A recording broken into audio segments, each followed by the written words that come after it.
Wait a minute, you're not seriously leaving, are you? I grabbed my husband, who was holding a large suitcase, trying to keep him from leaving. With a look of annoyance, he shook off my arm and said, "Of course I am. We're divorced now, there's no reason for us to live together." We had just finalized our divorce. So it made sense for one of us to move out, but I had always assumed that it would be me. After all, we had been living with his parents. Now that we're divorced, it's only natural that I, who have returned to being a stranger, should be the one to leave. But he was leaving me behind. I grabbed his arm again and confronted him.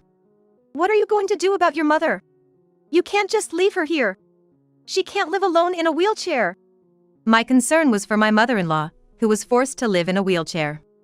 During our cohabitation, I had been her caregiver, but that wasn't possible anymore. Yet, if my husband also left, who would take care of her? As I insisted, my husband looked down at me as if I were absurd. "You should take care of her. Just because we're divorced doesn't mean the bond between parent and child is gone. Taking care of parents is a wife's duty, so support her properly." My name is Emily. I'm a 30-year-old housewife. A few years ago, I married my husband John, who is 5 years older. I was drawn to his positive nature and often found myself being supported by him. When I first went to greet his mother, feeling nervous, he reassured me, "Don't worry. My mom will welcome you. Have confidence in yourself. It'll be fine." Despite my nervousness at his parents' house, my worries soon vanished. His mother listened to me with a smile and maintained eye contact, which helped me speak more fluently. Each time we met, she greeted me with the same smile. His father had passed away, and she was living alone. Recently, she had mentioned feeling bored. John, an only child, had no sisters, so his mother was thrilled to have a daughter-in-law, saying, "I'm so happy to finally have a daughter, and such a good one at that. I'm truly fortunate. Please don't hesitate to be part of our family." Our relationship with my mother-in-law grew closer after marriage, supporting each other when needed. Before my marriage, I lacked confidence and was prone to worry. But gradually, I gained confidence thanks to my husband and mother-in-law. She became one of the women I admire. Even after her children were grown, she spent her time meaningfully, pursuing hobbies and learning new things. Seeing her enjoy life inspired me to do the same. Life is short.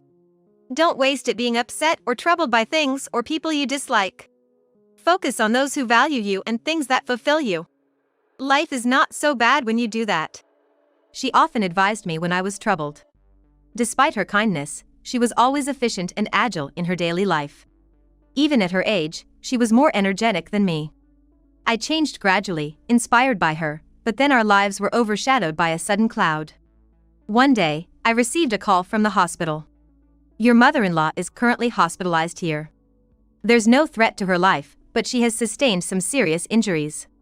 We would like to discuss this further, so please come to the hospital," the hospital staff explained. The call came to me because John didn't answer his phone. My mother-in-law was in a wheelchair, looking a bit dispirited. "Are you okay? What happened to your leg?" I asked, to which she replied with her usual smile, "I'm fine. I was in a hurry yesterday, tripped, and fell. I'm still too confident in my own physical abilities, so I need to work on that." Though she called an ambulance reluctantly, it was necessary. I immediately contacted John, and we all gathered at the hospital. The doctor said, "She has a fracture and won't be able to live without assistance for a while. Can the family help?" I readily agreed to care for her, and John proposed that we live together to assist her. Since becoming wheelchair-bound, she seemed smaller and more disheartened. But she maintained her positive attitude. "Sorry to trouble you, Emily. I'll do my best to recover as soon as possible. Can I count on your support?" I looked her in the eyes. "You're like a second mother to me. Let me do this." I wanted to return her favor since she helped me a lot. But then a problem arose. John refused to help with his mother's care. Despite his mother being injured and unable to move, he neglected her. I asked him, "Why won't you help your own mother in such a critical situation?" Then my husband John said coldly, "Emily, who stays at home and doesn't work, should do the caregiving. I work all day for the both of us. So, it's your job to take care of my mother. You should know that without me having to say it." And with that, he left for work. From that day on, John began coming home late at night, and I never really got a chance to talk things through with him. Meanwhile, the bond between my mother-in-law and me grew stronger as we spent more time together. Even after a little disagreement with John, I earnestly cared for my mother-in-law, hoping she'd get better soon so we could go out together like before. After a while, I noticed something odd about John. He used to come home at a regular time, but recently, he started coming back unusually late. At first, I thought he was just sulking or would come back hungry eventually. However, his late returns became more frequent, sometimes well into the night. I was half exasperated with him for leaving his mother's care entirely to me, so I didn't pay much attention at first. But as I got used to caring for my mother-in-law, I began to wonder. Could it be that John was leaving the caregiving to me and enjoying himself elsewhere? Seeing his lack of concern for his parents or wife, I started to doubt whether his late returns were really because of work. So, I decided to pay more attention to John's usual behavior. There were various ways to find out the truth, like checking his phone or hiring a detective. However, unexpectedly, John confessed to his infidelity himself. One evening, John came home earlier than usual.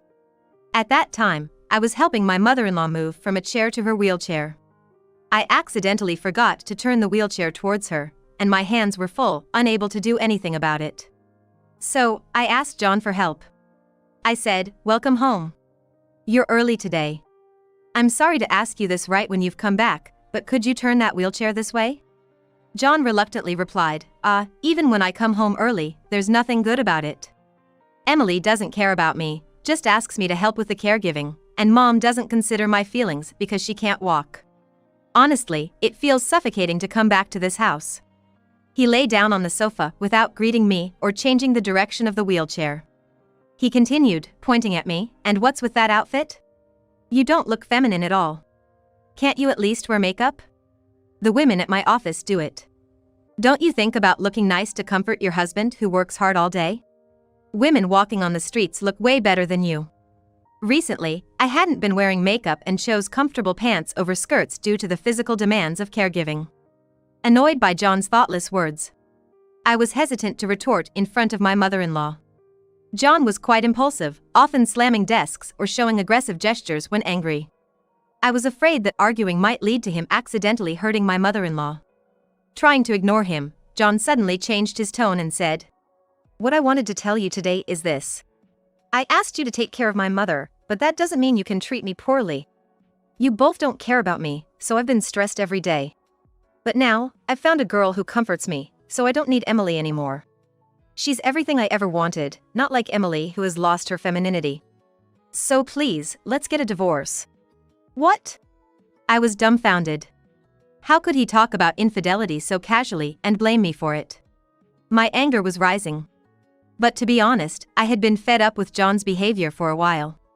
As much as his words hurt, I agreed to the divorce. My mother-in-law, who had been listening, furiously scolded John. "What are you saying?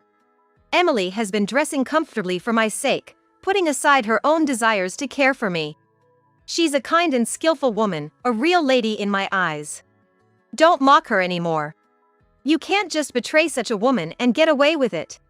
She reprimanded him with such force, it was hard to believe she was sitting in a wheelchair. I calmed my mother-in-law, "Please don't blame yourself. I'm very grateful to you." Then I turned to John, "You think I treated you poorly? You don't realize that I cooked dinner every day, waiting for you to come home. You wasted that, not me.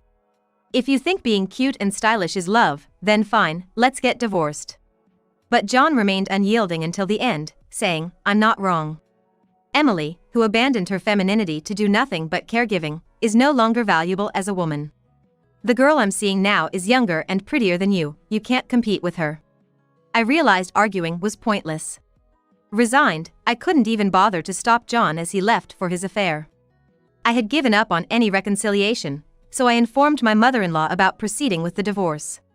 She apologized, saying, "I can't believe my own child would do this. I'm truly sorry, Emily. From now on, live your life for yourself." I assured her she wasn't at fault and began the divorce proceedings with John. I also filed for alimony and successfully finalized the divorce. John was no longer my husband. My mother-in-law said, holding my hand, "Emily, thanks to you, my leg has improved a lot.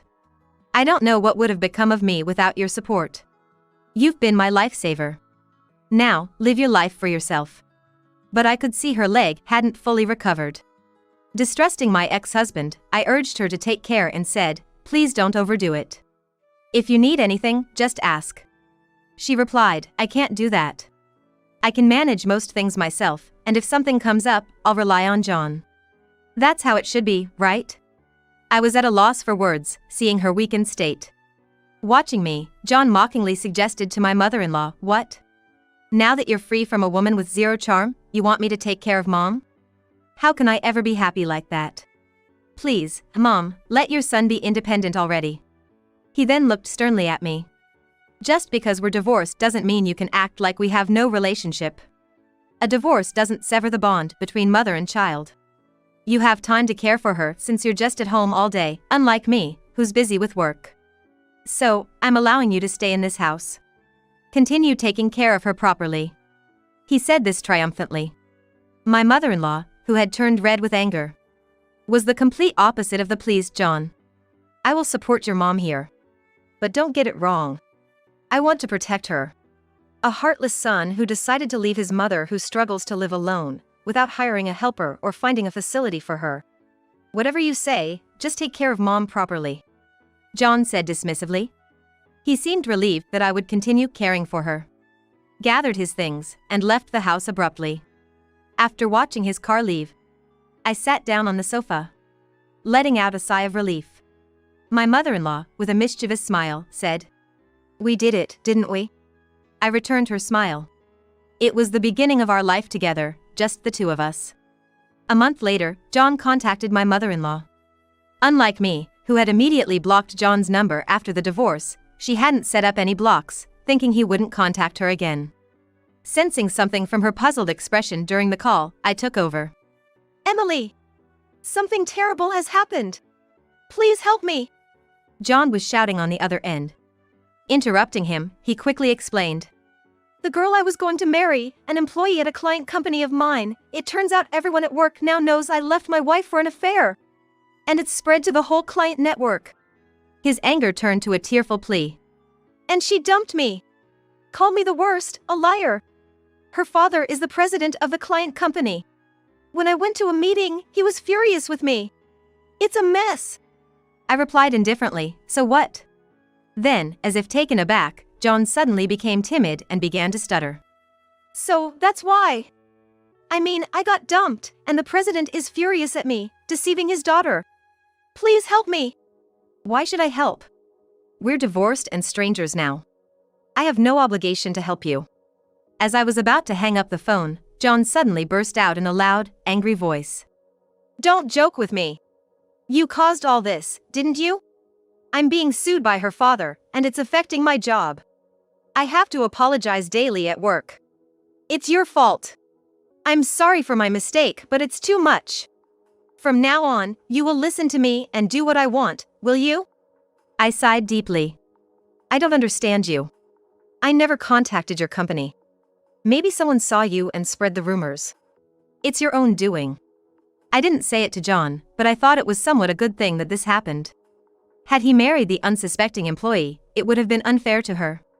It seems that John is now being criticized at his company for being a terrible person and for worsening the company's performance. John continued to blame me, saying he couldn't work properly and that I must have told someone at his company. "I didn't contact your company. Please don't call again," I said, ending the call and setting up a block on his number for my mother-in-law. I couldn't help but smile, thinking everything had gone as planned. I never told anyone at John's workplace about the affair. The person I informed was the president of the client company, who was John's affair partner's father.